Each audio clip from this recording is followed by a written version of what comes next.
Hyderabad బంజారాహిల్స్లోని after 9 club వ్యవహారం రోజు రోజుకు కీలకంగా మారుతోంది. నిన్న రైడ్స్ చేసిన టాస్క్ ఫోర్స్ సిబ్బంది పెద్ద సంఖ్యలో యువతులు, కస్టమర్లు, పబ్ సిబ్బందిని అదుపులోకి తీసుకున్నారు.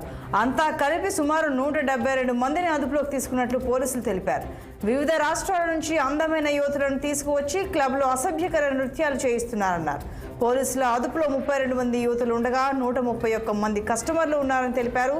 పబ్ నిర్వాహకుడు బర్నీ సతీష్, పబ్ మేనేజర్ శ్రీనివాసరావులను పోలీసులు అరెస్ట్ చేశారు. పబ్లో అశ్లీల నృత్యాలే కాకుండా మాదక ద్రవ్యాలు ఉపయోగిస్తున్నారా అనే కోణంలో దర్యాప్తు చేస్తున్నారు. మరింత సమాచారం మా క్రైమ్ ప్రతినిధి నిర్మల అందిస్తారు. నిర్మల, అశ్లీల నృత్యాలు చేయిస్తున్నారనే ఆరోపణ వల్ల అదుపులోకి తీసుకున్నారని తెలిసింది, కానీ డ్రగ్స్ కూడా వాడుతున్నారా అన్న అనుమానం కూడా వ్యక్తం చేస్తున్నారు పోలీసులు. వివరాలేంటి?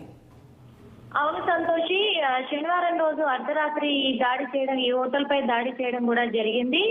ఆఫ్టర్నూన్ పబ్ పై కూడా బంజారాహిల్స్ పోలీసులు దాడి చేయడంలో కూడా అక్కడికి వాళ్లకు సమాచారం అందింది. ఎందుకంటే ఎన్నికల కోడ్ ఉల్లంఘించి వాళ్ళు అర్ధరాత్రి సమయంలో కూడా పబ్ను రన్ చేస్తుండడంతో బంజారాహిల్స్ పోలీసులకు సమాచారం అందింది. ఆ సమాచారం మేరకే శనివారం రోజు అర్ధరాత్రి వాళ్ళు ఈ పబ్ పై మాత్రం దాడి చేయడం జరిగింది. దాడిలో మాత్రము ఇతర రాష్ట్రాల నుంచి మహిళలను, యువతులను ఇక్కడికి రప్పించి కూడా కస్టమర్లను ఆకట్టుకునే విధంగా కూడా అశ్లీల నృత్యాలు వీళ్ళు చేయిస్తున్నట్టుగా కూడా పోలీసులు అయితే గమనించడం జరిగింది. అందుకు వెంటనే టాస్క్ ఫోర్స్ పోలీసులు దాడి చేసి పెద్ద సంఖ్యలో యువతులను, కస్టమర్లను కూడా, అంతేకాకుండా పబ్ సంబంధికులను కలిపి 172 మందిని అదుపులోకి తీసుకున్నట్టుగా కూడా సమాచారం ఉంది.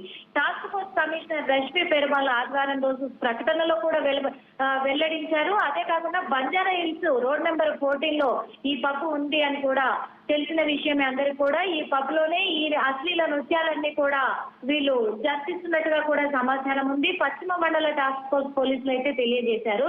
ఇందులో 32 మంది యువతులను, 131 మంది కస్టమర్లను కూడా గుర్తించారు. మిగతా వాళ్ళందరినీ కూడా పబ్ సంబంధికులుగా ఉన్న వాళ్ళను పోలీసులు అదుపులోకి తీసుకోవడం జరిగింది. అదే విధంగా యువతులను నియమించుకోవడానికి అనైతిక కార్యకలాపాలకు పాల్పడుతున్నట్టుగా కూడా నిర్ధారించారు. యువతులు, కస్టమర్లతో పాటు నిర్వాహకుడైన బర్నీ సతీష్, పబ్ మేనేజర్ శ్రీనివాసు, అలాగే క్యాషియర్ ఏ శ్రీనివాసరావు, డీజే ఆపరేటర్ అజ్మత్ ఖాన్, బౌన్సర్లను కూడా అదుపులోకి తీసుకున్నారు. అంతేకాదు మరి దీంతో పాటు, ఎందుకంటే వీళ్ళు అశ్లీల నృత్యాలు చేయిస్తున్నారు మహిళలతోటి, అదే కాకుండా కస్టమర్లను ఆకట్టుకోవడానికి వీళ్ళు ఇలాంటి ప్రయత్నాలన్నీ చేస్తున్న నేపథ్యంలోనే మరి మాదక ద్రవ్యాలు కూడా ఉపయోగిస్తున్నారా అనే కోణంలో కూడా పోలీసులకు అనుమానాలు అయితే వ్యక్తమయ్యాయి. అందుకే ఆ కోణంలో కూడా దర్యాప్తు అయితే చేస్తున్నారు. ఎందుకంటే గతంలో ఈ పబ్బుపై అనేక ఫిర్యాదులు కూడా ఉన్నట్టుగానైతే ఉంది. అందుకు ఈ ఫిర్యాదుల మేరకే కూడా మరి వీళ్ళేమన్నా మాదక ద్రవ్యాలు కూడా నిర్వహిస్తున్నారు, ఇక్కడ ఉపయోగిస్తున్నారా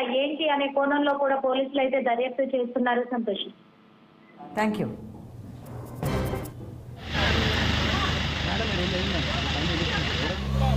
సెక్యూరిటీ పెట్టారు. దాదాపు 40 మంది దాకా మహిళల్ని ఇక్కడి నుంచి కూడా వారు తీసుకెళ్తున్నటువంటి విషయాలను మనం